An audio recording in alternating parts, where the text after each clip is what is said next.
નમસ્કાર વિદ્યાર્થી મિત્રો, આજે આપણે જોઈશું ધોરણ 11માં વિષયનામાના મૂળ તત્વો, ભાવિક સ્વાધ્યાય પત્રમાં સેક્શન બીમાં જે 1-2 વાક્યના પ્રશ્નો પૂછાય છે એ આજે આપણે દરેક પ્રશ્નો પ્રોપર સમજૂતી સાથે સોલ્વ કરીશું. તો શરૂઆત કરીએ તો પહેલો જ પ્રશ્ન છે કે જોગવાઈના 4 ઉદાહરણ આપો. તો અહીં 4 નામ લખેલા છે જોગવાઈના: પ્રોવિડન્ટ ફંડ, પેન્શન ફંડ, કામદાર નફાભાગ ભંડોળ, ઘસારાની જોગવાઈ. બીજો પ્રશ્ન છે ગુપ્ત અનામત એટલે શું? તો જવાબ છે કે ધંધાની આર્થિક સ્થિતિ સદ્ધર બનાવવા નફા નુકસાન ફાળવણી ખાતામાં દર્શાવ્યા વગર ઊભું કરવામાં આવતી અનામતને ગુપ્ત અનામત કહે છે, જે ધંધાના ચોપડામાં નહીં દર્શાવવાની. નફામાંથી પૈસા બચાવવાના, પરંતુ હિસાબી ચોપડામાં એની એન્ટ્રી આપવાની નહીં. તો એવી રીતે જે અનામત બનાવવામાં આવે તો એને ગુપ્ત અનામત કહેવાય. ત્યાર પછીનો પ્રશ્ન, માલિક ધંધામાં મૂડી લાવે તો હિસાબી સમીકરણ પર શું અસર થાય છે? પહેલાં તો આપણને ખ્યાલ હોવો જોઈએ કે હિસાબી સમીકરણ શું છે. તો આપણે પાર્ટ 1માં એક ચેપ્ટર આવે છે હિસાબી સમીકરણ. એમાં સમીકરણ છે કે મિલકતો બરાબર મૂડી વત્તા દેવું, એટલે કે અસેટ્સ બરાબર કેપિટલ પ્લસ લાયબિલિટી, જેને આપણે A બરાબર C પ્લસ L કહીએ છીએ. તો દ્વિનોંધીનામા પદ્ધતિ મુજબ કોઈ પણ ધંધાકીય વ્યવહાર આવે તો બંને બાજુ અસર થાય. એક અસર મિલકતો બાજુ થાય તો બીજી મૂડી કાં તો દેવામાં થાય. તો અહીંયા છે કે ધંધામાં માલિક મૂડી લાવ્યો, તો મૂડી લાવ્યો તો ધંધામાં રોકડ આવી, તો એક તો મિલકત વધી, તો એટલે ધંધાની મૂડી વધે છે. અને ધંધાની મિલકત, રોકડ એક મિલકત પણ છે, એટલે મિલકત પણ વધે છે. ચોથો પ્રશ્ન છે હિસાબી સમીકરણ પદ્ધતિમાં અગાઉથી મળેલ આવક અંગે શું અસર થાય? અગાઉથી કોઈ નાણાં મળે આપણને, તો નાણાં મળે એટલે રોકડ વધી, એટલે મિલકત વધી. પરંતુ અગાઉથી કંઈ પણ મળે તો ધંધા માટે દેવું કહેવાય, એટલે દેવું પણ વધે છે. પાંચમું, પાકા સરવૈયા ઉપરથી ધંધાનું શું માહિતી આપણને પ્રાપ્ત થાય છે? પાકા સરવૈયા પરથી શું ખબર પડે? તો ધંધાની આર્થિક સ્થિતિનો ખ્યાલ આવે છે. વેપાર ખાતાના નફાને કયો નફો કહે છે? તો કાચો નફો. પાકા સરવૈયાના 2 અંગો જણાવો. તો પાકા સરવૈયાના 2 અંગો આપણને ખ્યાલ જ છે, એક છે મિલકત લેણા, બીજું છે મૂડી દેવા. બેંક ઓવરડ્રાફ્ટ એટલે શું? બેંક પાસેથી નિશ્ચિત સમય મર્યાદા માટે મેળવેલ ઉછીની રકમને બેંક ઓવરડ્રાફ્ટ કહે છે, જે ધંધા માટે શું છે?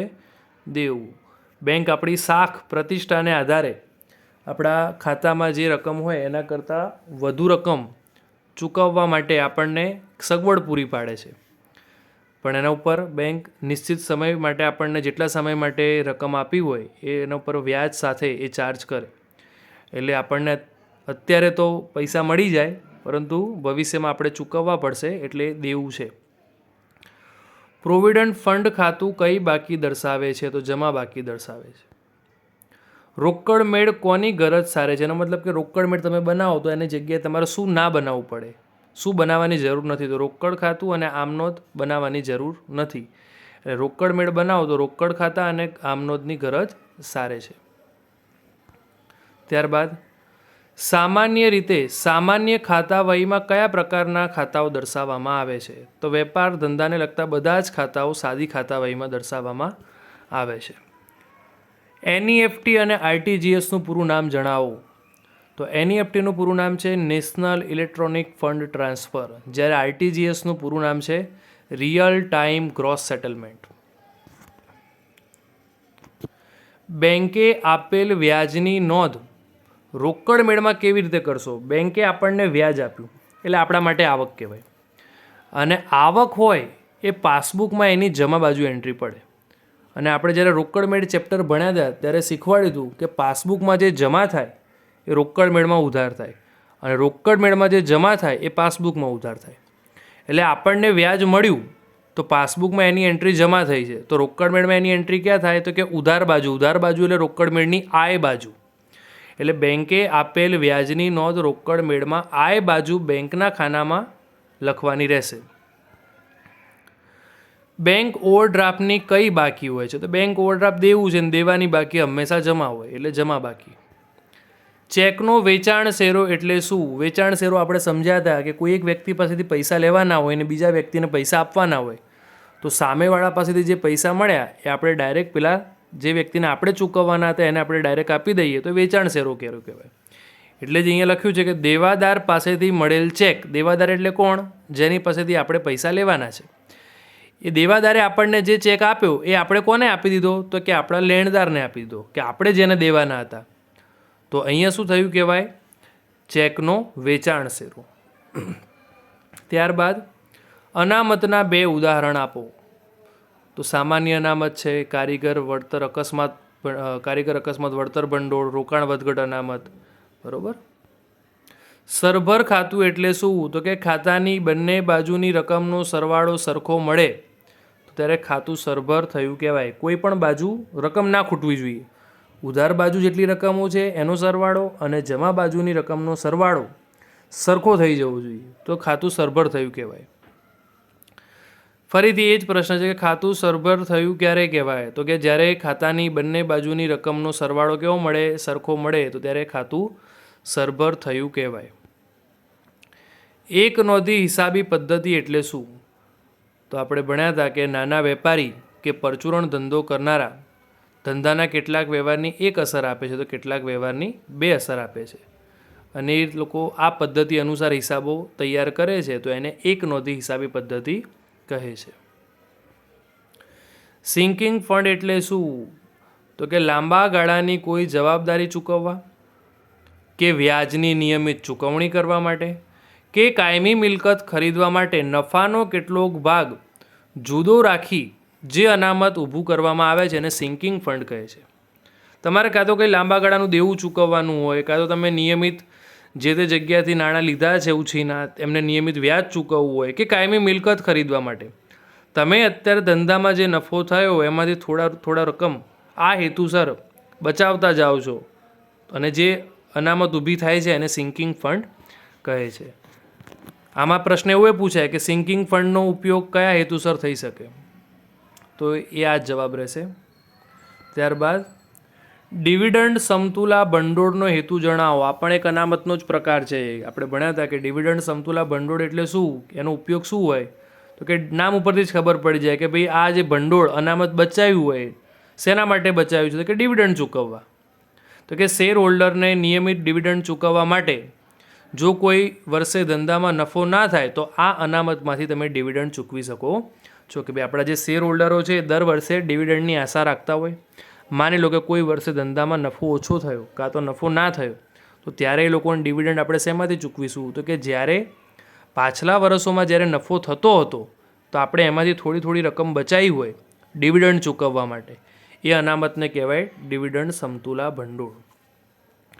નીચેની બાકી અનામત છે કે જોગવાઈ જણાવો. તો આપણને 3 નામ આપે છે કે ભાઈ ઘસારા ફંડ તો એ જોગવાઈ છે, સિંકિંગ ફંડ તો એ અનામત છે, ગાલખાદ અનામત તો એ જોગવાઈ છે.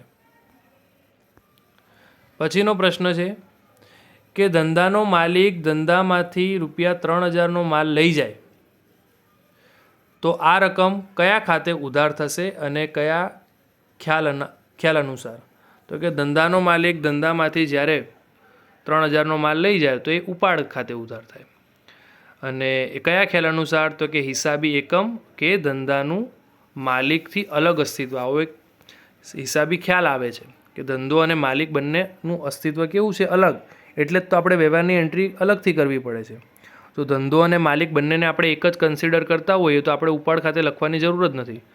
પણ માલિક અને ધંધો બંને અલગ છે. એટલે જો માલિક ધંધામાં કાં તો પૈસા લાવે કાં તો લઈ જાય, કાં તો માલ લાવે કાં તો લઈ જાય તો એની અલગથી અસર આપવી પડશે.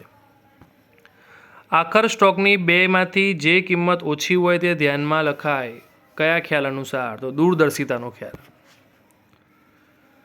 કોમ્પ્યુટર હિસાબી પદ્ધતિના મુખ્ય 3 અંગો જણાવો. તો 3 આપણે ભણ્યા હતા કે ભાઈ સોફ્ટવેર, હાર્ડવેર અને હ્યુમનવેર.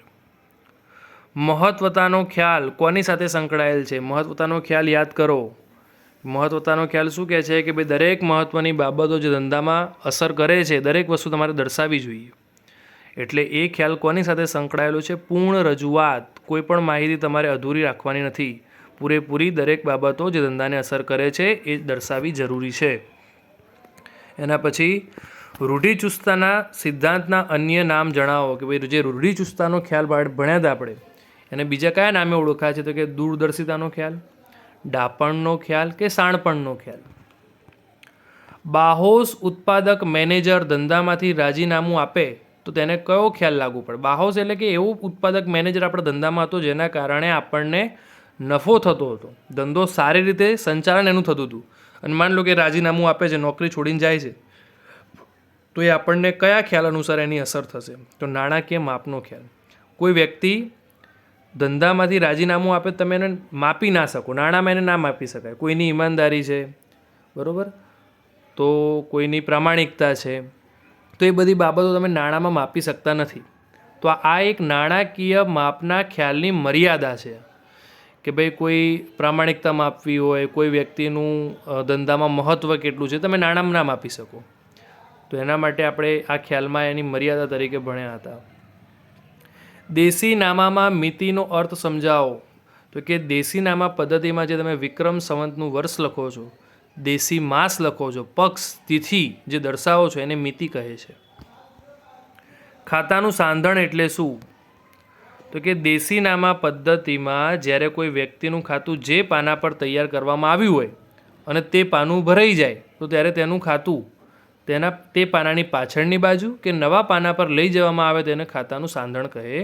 કે ભાઈ કોઈ વ્યક્તિનો ઘણા બધા વ્યવહારો ધંધામાં થાય છે, એનું આપણે એક ચોપડામાં ખાતું રાખેલું છે, માન લો કે એ જગ્યા જે છે આખી ભરાઈ ગઈ તો પણ એની સાથે નવા વ્યવહાર થયા જ રાખે છે. તો એ વ્યવહાર નોંધવા માટે તમે શું કરશો? એ વ્યક્તિનું ખાતું કાં તો એ પેજના પાછળની બાજુ કાં તો નવા પેજ ઉપર કન્ટિન્યુ કરશો તો એને ખાતાનું સાંધણ કહેવાય.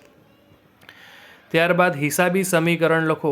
તો આપણે મેં કીધું એ જ પ્રમાણે કે હિસાબી સમીકરણ શું હતું? એ બરાબર સી પ્લસ એલ, એટલે કે મિલકતો બરાબર મૂડી વત્તા દેવું. ત્યારબાદ કોથળી છોડામણી એટલે શું? તો કે નાણાં ધીરનાર સરાફ જે વ્યાજે પૈસા આપતો હોય એ વ્યક્તિ પોતાના ગ્રાહકને જ્યારે નાણાં ધીરે ત્યારે, એટલે કે નાણાં વ્યાજે આપે ત્યારે તેમાંથી કેટલીક રકમ અગાઉથી જ કાપી લે. વ્યાજનો જે ધંધો કરતા હોય ને એ લોકોના નિયમ હોય કે જ્યારે એ લોકો વ્યાજે પૈસા આપે એ પહેલાં જ એમાંથી વ્યાજ કાપીને જે લોકો પૈસા આપે. જેમ કે ₹1,00,000 વ્યાજે આપ્યા હોય 10% લેખે, તો સામે જ્યારે પૈસા આપે ને તેમાંથી 1,00,000ના 10% એટલે ₹10,000 એ લોકો કાપીને જ આપે. એટલે વ્યાજ પહેલાંથી જે લોકો વસૂલ કરી લે, તો સામેવાળા વ્યક્તિને કેટલા આપે? 90,000. તો જે પહેલાંથી અગાઉથી જ જે રકમ કાપી લીધી એ નાણાં ધીરનાર માટે આવક ગણાય, તેને કોથળી છોડામણી કહેવાય. એના પછી છે કે દાગીના મેળમાં કઈ વિગત દર્શાવવામાં આવે છે? તો દાગીના મેળમાં સ્ટોકની આવક અને જાવક દર્શાવવામાં આવે છે, કેમ કે દાગીના મેળનું જ બીજું નામ છે સ્ટોક પત્રક. પછી છે ઉતારો એટલે શું? તો કે ઉતારો એ દરેક ખાતાની જમા અને ઉધાર બાકીની એક યાદી છે. ઉતારો જે છે દેશીનામા પદ્ધતિનો જ એક શબ્દ છે જેમાં શું લખેલું હોય? તો કે ઉધાર ખાતાની બાકી અને જમા ખાતાની બાકી. એટલે કે આપણા દ્વિનોંધી નામા પદ્ધતિમાં જેમ આપણે કાચું સરવૈયું તૈયાર કરતા હતા કે ઉધાર બાકીની રકમ ઉધારમાં લખતા હતા, જમા બાકીની રકમ જમામાં લખીને ટોટલ સરખું કરતા હતા, તો આ એ કાચા સરવૈયાને અહીંયા ઉતારો કહેવામાં આવે છે. એટલે જ લખ્યું છે કે જે કાચા સરવૈયા જેવું છે. એક નોંધી પદ્ધતિની કોઈ પણ બે મર્યાદાના માત્ર મુદ્દા જણાવો. કે ભાઈ તમે એક નોંધી પદ્ધતિથી હિસાબો લખો છો, એની મર્યાદા એટલે કે ગેરફાયદા કયા છે? તો કે એક તો સાચો નફો કે નુકસાન ના જાણી શકાય. કેમ કે તમે દરેક વ્યવહારની અસર જ નથી આપતા. તમે તમારા હેતુસર જરૂરિયાત અનુસાર જ કેટલાક વ્યવહારની એન્ટ્રી આપો છો, કેટલાકને નથી આપતા, કેટલાકની 2 એન્ટ્રી આપો છો, કેટલાકની એક જ અસર આપો છો. તો તમને જ્યારે સમય અનુસાર તમારે સાચો નફો શોધવો હોય તો એ ના જાણવા ના મળે. બીજું, ધંધાની આર્થિક સ્થિતિનો પણ અંદાજો ના આવે કે ભાઈ ધંધામાં મિલકતો કેવી છે, દેવું કેટલું છે, ધંધો નફાકારકતા તરફ જઈ રહ્યો છે કે નફો ઘટી રહ્યો છે, ખર્ચા વધી રહ્યા છે, આવક ઘટી રહી છે, એ કોઈ જ ખ્યાલ તમને આવતો નથી. તો આ એની મર્યાદા છે. ચાલુ પેઢીની ધારણા અંગેનું એક ઉદાહરણ આપો. તો કે અગાઉથી ચૂકવેલ ખર્ચ એ આનું ઉદાહરણ છે. ચાલુ પેઢી એટલે શું? તમે એવું ધારો છો કે ભવિષ્યમાં પણ તમારો ધંધો ચાલુ રહેવાનો છે. તો હવે એવું કેવી રીતે ખબર પડે? એક ઉદાહરણ આપો. તો કે માની લો કે ધંધામાં કોઈ અગાઉથી કોઈ ખર્ચ ચૂકવવામાં આવે. અગાઉ એટલે આવતા વર્ષ માટેનો. આવતા વર્ષનો કોઈ ખર્ચો હું આ ચાલુ વર્ષે ચૂકવું એનો મતલબ શું થયો? મેં એવું ધાર્યું કે ભાઈ આવતા વર્ષે પણ મારો ધંધો ચાલુ જ રહેશે, એટલા માટે ચાલુ પેઢીની ધારણાનું જ આ એક ઉદાહરણ છે. એના પછી નફો કે નુકસાન દર્શાવતા પત્રકમાં સામાન્ય રીતે કયા પ્રકારના હવાલાની અસર આપવામાં આવે છે? તો કે મિલકત પર ઘસારો, મૂડી પર વ્યાજ, લોન પર વ્યાજ, ઉપાડ પર વ્યાજ, ગાલખાદ, ગાલખાદ અનામત, વટાવ અનામત જેવા હવાલાની અસર આપવામાં આવે છે. સામાન્ય રીતે એક નોંધી પદ્ધતિથી કોણ હિસાબો રાખે છે? કે એક નોંધી પદ્ધતિથી હિસાબો કોણ તૈયાર કરશે? આપણે પહેલાં વ્યાખ્યામાં ભણ્યા કે નાના વેપારી કે પરચુરણ ધંધો કરનારા, જેમ કે લારી ગલ્લાવાળા, ફેરિયાઓ વગેરે. દેશીનામા પદ્ધતિમાં કાચા ખાતા કોને કહેવાય? તો કે જે ખાતા વર્ષના અંતે શું કરવામાં આવે? બંધ કરી દેવામાં આવે, અને કાચા ખાતા કહેવાય. જે ખાતા બંધ કરવામાં નથી આવતા, માત્ર એની બાકી શોધવામાં આવે છે અને બાકી આગળ લઈ જવામાં આવે એને પાકા ખાતા કહેવાય. વિન્ડોઝ 7 કયા પ્રકારનું સોફ્ટવેર છે? તો સિસ્ટમ સોફ્ટવેર છે. કયું સોફ્ટવેર? સિસ્ટમ. એના પછી ઇનપુટ ડિવાઇસ, આઉટપુટ ડિવાઇસ અને સીપીયુને યોગ્ય ક્રમમાં ગોઠવો. એનો મતલબ કે જે પણ આપણે હિસાબી પદ્ધતિ હોય એમાં માહિતી સૌ પ્રથમ શું થાય? ઇનપુટ કરવાની હોય, દાખલ કરવાની હોય, પછી એના ઉપર સીપીયુ શું કરે? પ્રોસેસ કરે, બરાબર. અને પછી તમને એનું સ્ક્રીન ઉપર આઉટપુટ મળે. માની લો કે હું કંઈ ટાઈપ કરું છું કીબોર્ડમાં, તો જે પણ મેં કમાન્ડ આપ્યો એ પહેલાં સીપીયુમાં જાય એ કમાન્ડ, અને સીપીયુ પરથી તમને મોનિટર ઉપર દેખાય. એટલે પહેલાં ઇનપુટ આવે, પછી સીપીયુ અને પછી આઉટપુટ. સોફ્ટવેરને કયા બે ભાગમાં વિભાજિત કરવામાં આવે છે? તો બે ભાગમાં, સિસ્ટમ સોફ્ટવેર અને એપ્લિકેશન સોફ્ટવેર. તો અહીંયા ટોટલ સ્વાધ્યાયપત્રના તમામ પ્રશ્નોના જવાબ મેં સમજાવી દીધા છે.